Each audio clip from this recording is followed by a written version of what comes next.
In Patanjali's Yoga Sutra, in one of the latter chapters, when writing about liberation of consciousness, Patanjali wrote that when the purity of the meditator's awareness is the same as the pureness of their essence of being, that is liberation of consciousness. When your awareness is as pure as your essence, that is freedom.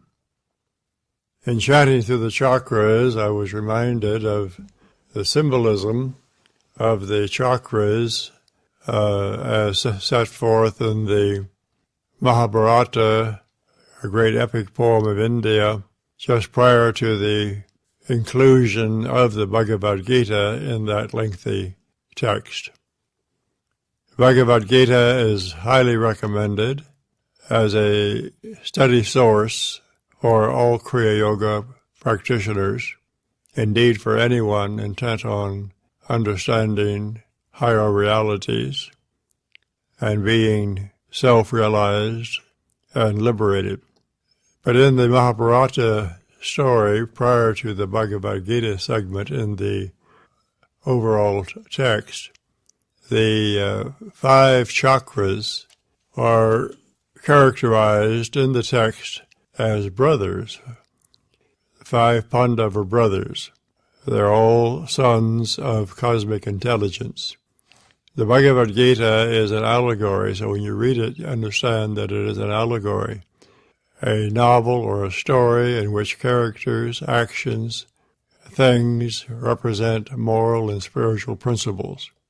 So the Bhagavad Gita, although it is set in a situation where there is a war about to begin, that war is symbolic. It is not a historical record of something that actually happened.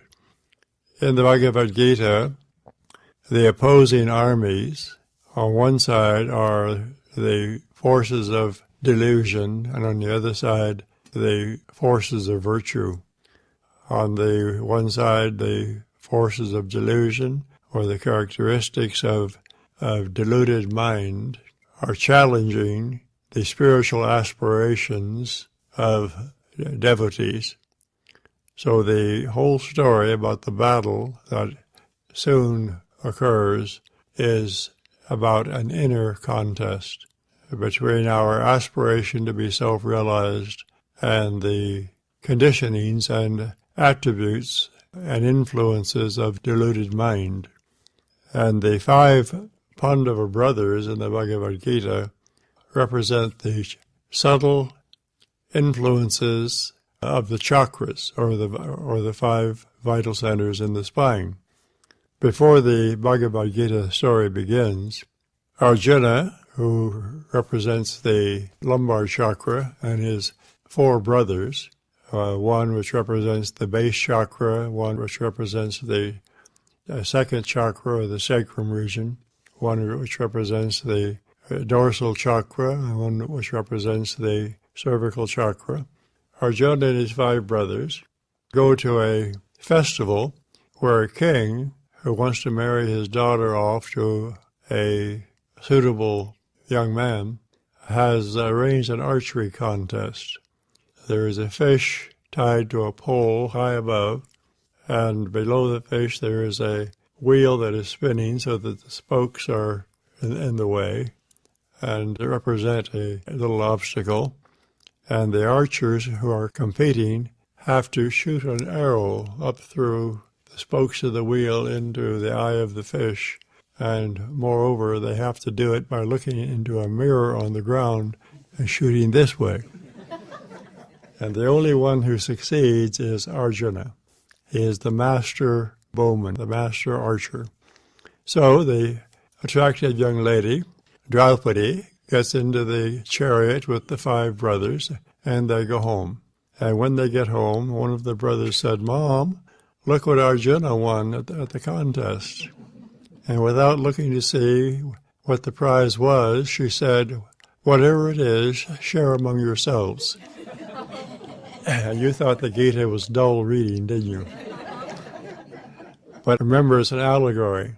Draupadi represents the energy of Kundalini, which interacts with and enlivens the chakras. The lower chakra, Sahadev, represents resistance to unwanted conditions. The second chakra in the sacrum region, Nakula, represents peace of mind. And as I mentioned, Arjuna represents the lumbar chakra, fiery self-control with will to conquer or prevail. The fourth chakra, between the shoulder blades, Bhima, represents the power of pranayama, the power to overcome, to be invincible and formidable.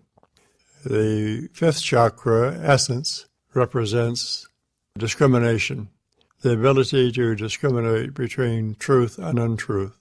These characteristics are the characteristics that will be used by one in meditation or in self-examination to overcome and rise above all of the tendencies and characteristics of deluded mind. So that's the beginning in the Bhagavad Gita. If you can get through the introduction to the Gita in my book, The Eternal Way, and the first chapter in which various descriptions of the various characters are given, and understand what's taking place, from there on, from chapter 2 on through to chapter 18, it gets much easier. You'll remember, I hope you have read the Gita. If you haven't, I hope you will very soon. At the end of the first chapter, Arjuna, who is the warrior, is on the battlefield, and he looks out and he sees what are described as his kinsmen, his relatives, all of the characteristics of deluded mind that he has lived with all of his life. They're like brothers and sisters and cousins and so forth, aunts and uncles. And his higher consciousness, Krishna, illumined consciousness, says, slay them. And he says, can't we make a deal? Can't we get along? And Krishna said, no, you are a warrior, do your duty.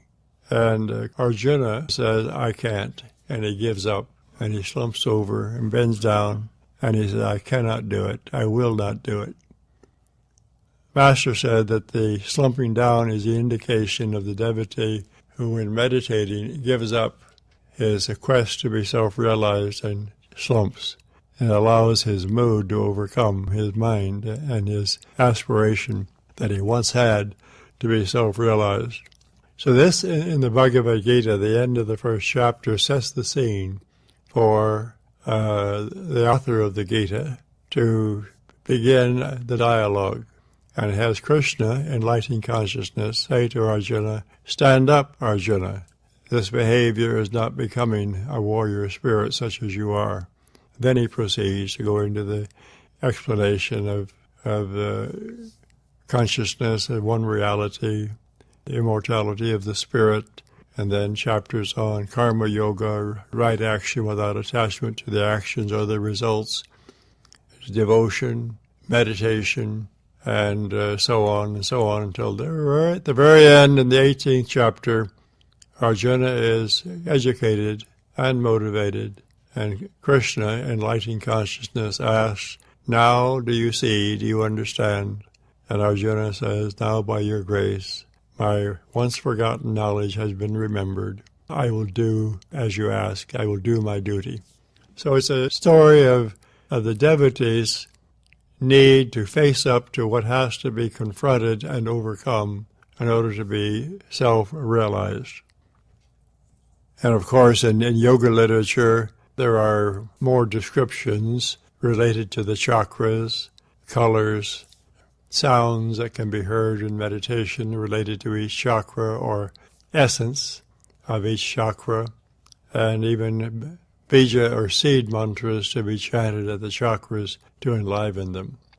So it's good to know about these things, although it's not too useful to become too preoccupied in working only at the level of the chakras or the vital centers, because one can become fixated on that too and forget to go beyond them.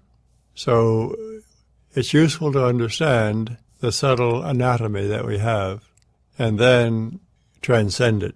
We must remember that the idea, the aspiration should be to be fully awake, to transcend, these relative conditions. In the Yoga Sutra, Patanjali provides the basic guidelines for preparation for meditation. And the meditation method in the Yoga Sutra is called Raja Yoga, or sometimes Ashtanga Yoga, 8-limbed yoga, because it has 8 aspects. First, 2 are preparation, yama, niyama, preparation. Yamas are the restraints, those things we avoid doing. We don't harm anyone or anything, even ourselves. We don't lie, we don't steal, we don't waste our vital forces frivolously, and we don't allow ourselves to be greedy. Then the positive disciplines, or kriyas, or actions. 1, purity, not only personal hygiene, environment, but purity of motives and intentions, and also self-contentment in all situations, even before being self-realized. Patanjali advises learning to cultivate self-contentment, inner contentment in all situations. Now, many people say, how can you do that when a lot of heavy stuff is coming down? Especially when you turn on the evening news and hear all the stuff that's being talked about on CNN and other television channels. You have to learn to view all of that with objectivity. Don't hide from external reality. Be aware, be appropriate in your relationship to life around you, but don't be unduly disturbed. Remember what I mentioned yesterday that Master said to me when he gave me his final instruction 3 weeks before he passed? Don't allow your mind to be troubled by what others do or don't do. So we can learn to be inwardly peaceful at the core, inwardly okay all the time, regardless of whether we have stuff to work on within ourselves, whether our emotions are unsettled, we have worries or anxieties, problems to be solved, regardless of what's going on in the environment temporarily. We can learn to be inwardly peaceful at the deepest level of being. The next is self-study, self-inquiry. What am I? What am I? Not who am I. Some teachers say, inquire who am I, and that's all right if they give further instruction on what they're talking about. But I recommend, what am I? Because if we say, who am I, you might spend too much time on your personality characteristics, trying to figure out yourself as a ordinary human being. But what am I?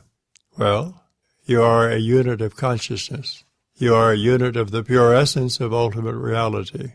That is what you are. You can examine that with your intelligence. You can somewhat comprehend it with intuition, and you can actually experience it. And that experience is realization. Realization is experience along with knowledge of something. So when you are self-realized, you have the experience of your true essence along with knowledge of it, and you are established in that. You are then self-realized. To be God-realized, or ultimate reality realized, is to actually have direct experience and accurate knowledge of ultimate reality. And it's possible to be both self-realized and God-realized. We mustn't think, I can be self-knowing up to a stage, and maybe I can know a little bit about ultimate reality, but the rest of it must be a mystery. No, we are advised by saints who say they know what they're talking about, that it's better to be self-realized and God-realized too, that you are fully spiritually enlightened, and when all erroneous ideas and notions are absent from awareness, and no more misperceptions or flawed perceptions occur, that is liberation of consciousness. Also, when I mentioned yesterday, the afflictions, the troublesome conditions, usually on the subjective level, when they have been cleared away and are no longer present, no longer influential, then we are liberated. We can live freely with flawless understanding of what we are and of ultimate realities. So self-study, you analyze using discrimination, intuition, and then you leave yourself open to that discovery, that insight, that experience, that shift of viewpoint that enables you to actually be there in that knowing state. One of the ways to prepare mind and consciousness to know is meditation. Now, not everyone can be a skillful meditator. Many people can meditate to the stage of peacefulness, mental tranquility, and so forth, but they're not able to go beyond into the subtle superconscious levels. But that doesn't matter, because if they're not able to do that, there's always the possibility of spontaneous, effortless awakening and realization that can occur. We mustn't think that just because I'm not skillful in internalized meditation that I can't make it. I mean, there are many people in other mystical traditions, like the Zen tradition, for instance, although in the Zen tradition there is much emphasis on meditation. There's emphasis on the possibility of instantaneous enlightenment or insight at any time, whether you're a meditator or not. Just suddenly, at any time, the fog can clear and you can see clearly what is true of yourself and the universe in which you live. But introverted meditation is one way to prepare mind and consciousness, to calm the mind, to settle the emotions. So, to do this, Patanjali moves on to seeing through the mistaken sense of self-identity. Just seeing through that mistaken sense of self-identity, so that we know that we are not this personality-oriented person. We are the immortal spirit that expresses through mind, intellect, and personality and physical body. But moving on to the meditation practice, Patanjali moves on to the third limb of practice, which is asana, or meditation posture. And he describes it as any upright posture in which one can be relaxed and comfortable. Now, if when you meditate, you sit cross-legged and you're comfortable sitting that way, fine. But if you sit like that and it's not comfortable, that's not so good. Because you're not going to be able to meditate effectively if you're too conscious of discomfort in the body. But if you can sit cross-legged and you enjoy doing that, it's all right. But otherwise, sit either on a thick cushion or in a comfortable chair. So the recommended posture is upright, poised, head and neck erect, attention directed slightly upward. It is not necessary to forcibly roll the eyes up and create muscle tension and strain your muscles that control the movement of the eyes. Just sort of put your attention up here in the front part of the brain. We say between the eyebrows, but in the front part of the brain and the front lobes of the brain, which are related to impulse control and concentration and creativity. So put your attention up a little bit and sit upright. If, when you're meditating, you notice that you're starting to slump like this, catch yourself and push the shoulder blades back a little bit and sit up. If, for some reason, when you are meditating, you are inclined to become sort of mentally foggy and move in the direction of sleep or semi-consciousness, then if you can't avoid that by using your will or intention, then for a while open your eyes and just look straight ahead without focusing, steady gazing. Don't let your eyes flicker, and don't focus on anything out in front of you. It's sort of a vacant gaze. And you'll notice that you practice with that for the first few seconds at least. When your eyes are open and you are staring like that, you may notice a temporary suspension of breathing. You may stop breathing for a moment or two. Don't panic, it's all right. You will breathe when you have to. And you'll notice that provides you an opportunity to experience present-time clear awareness in the moment. You're just right here. And that's much more useful than sitting behind your closed eyes with your mind rambling and your memories bouncing around in your head or going to sleep. You want to stay alert. And with practice, you'll discover you can be super conscious with your eyes open, perhaps more easily than with your eyes closed. We emphasize superconscious meditation. And the word superconscious, because of the preface super, implies or indicates a state of consciousness above or beyond ordinary states of consciousness. Ordinary waking states and sleep states and dream states are modified by the fluctuations and movements that occur in mind and awareness. But when these modifying influences stop and you are conscious, then that you can experience a superconscious or beyond or above state of consciousness, other than ordinary modified states of consciousness. That is not yet self-realization or even transcendent realization, but it's a pretty good place to be, because you can be there for a while and be very peaceful and centered and self-knowing and in control of your attention. And your subconscious influences that formerly influence your moods and your thoughts are quiet. Now you can direct your attention to contemplation of that which you want to examine or experience. The easy way is simply to put your attention up into the higher brain and just be there. And if when you are doing this you are aware of a subtle sound frequency, that's all right. Just let your attention be somewhat involved with it, but be there. And eventually you will no longer be aware of the subtle sound frequency, even that'll be a distraction, and you will simply sit there in that thought-free, clear awareness state. And if you sit long enough, waiting and watching, gradually your awareness will become more clear, and you will begin to have insights and adjustments of viewpoints and subtle changes in states of consciousness, so that meditation is occurring spontaneously. You're not working at it. You're not using a technique or a procedure. You're just sort of there, waiting and watching. But you have to stay alert.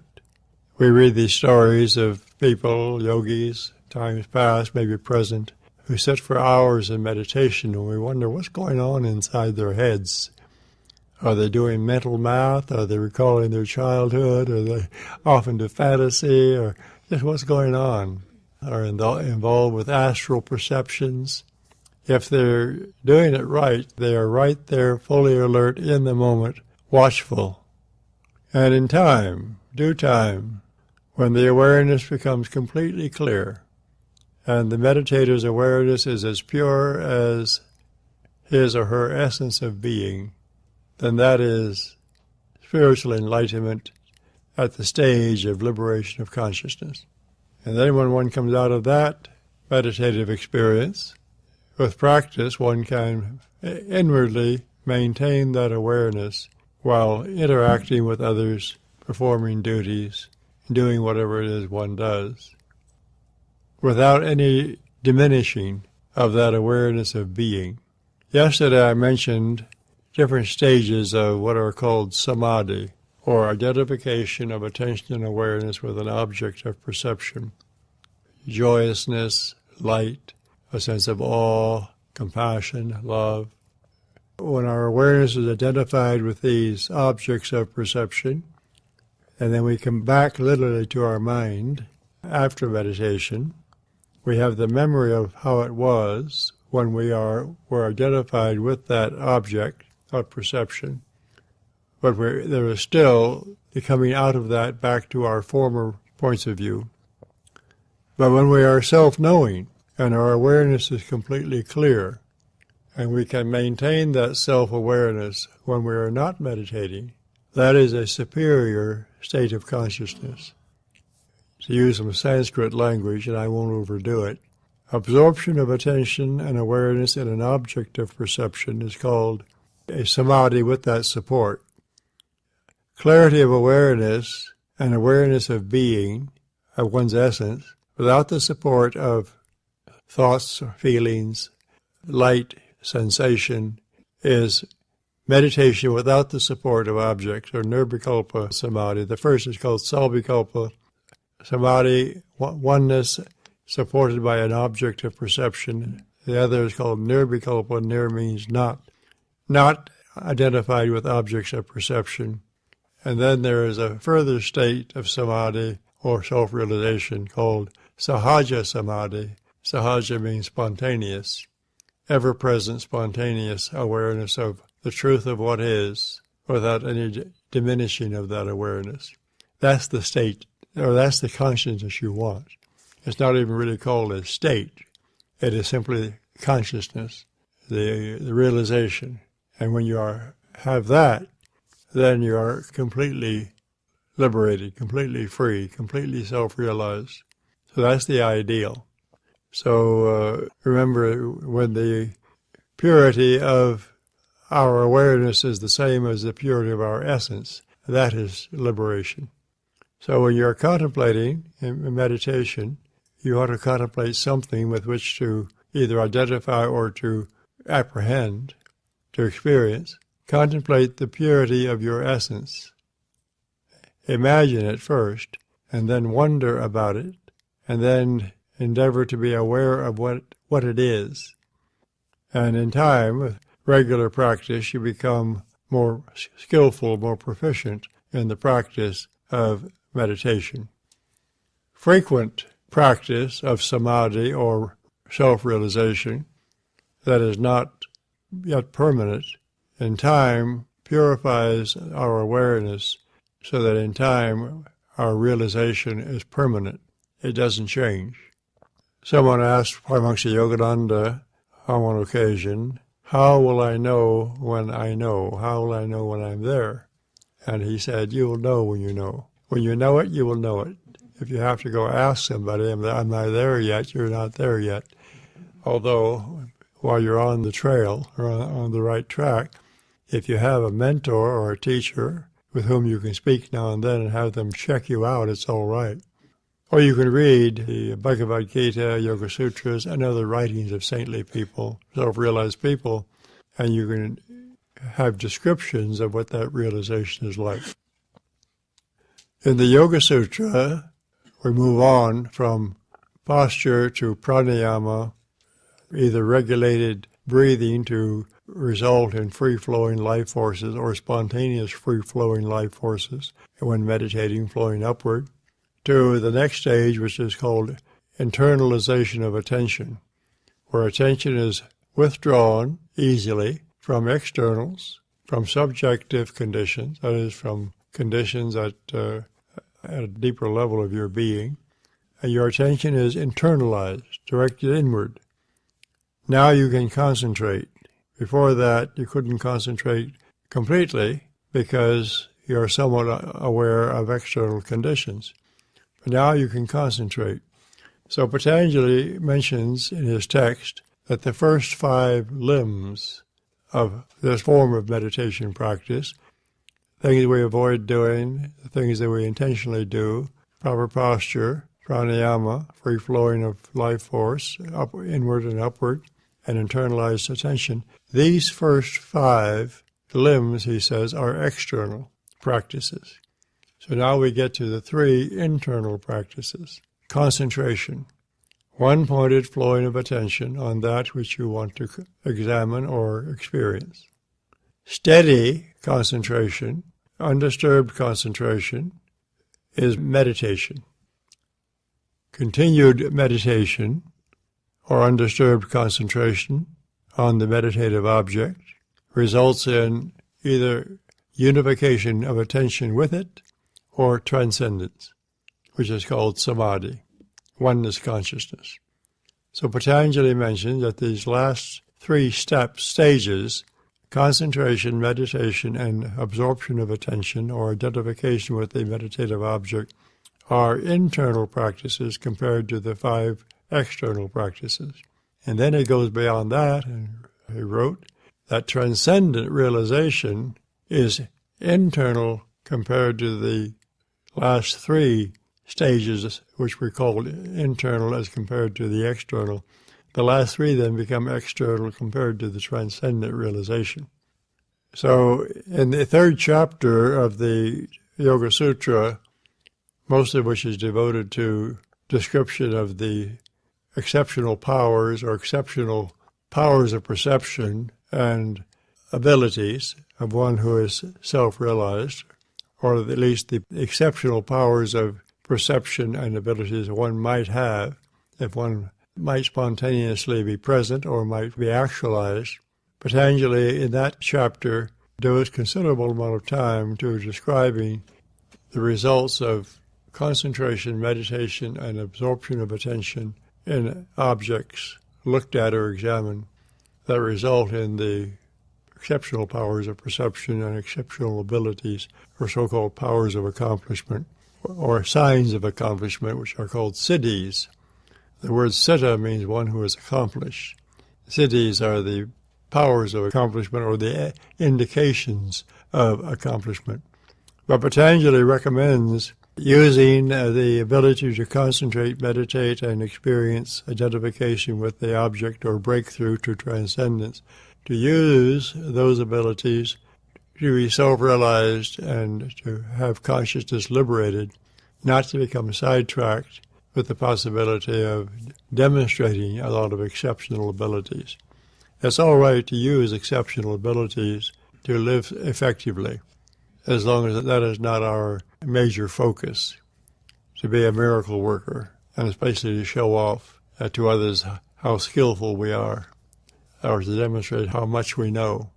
In fact, Patanjali warns against pride of accomplishment and reminds devotees that while one is on the awakening path, there should be no sense of pride in what seems to be spiritual accomplishment or progress on one's awakening path.